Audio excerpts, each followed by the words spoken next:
ushindi wetu. Jatuasa tumtegemee Mwokozi, mshindi wetu. Kisa kizuri, kisa cha thamani, kisa cha Goliathi na Daudi, kisa kizuri sana. Jatuasa tumtegemee Mwokozi, mshindi wetu.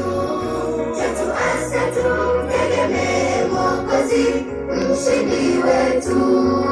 Daudi alizungusha ngome, akazungusha ngome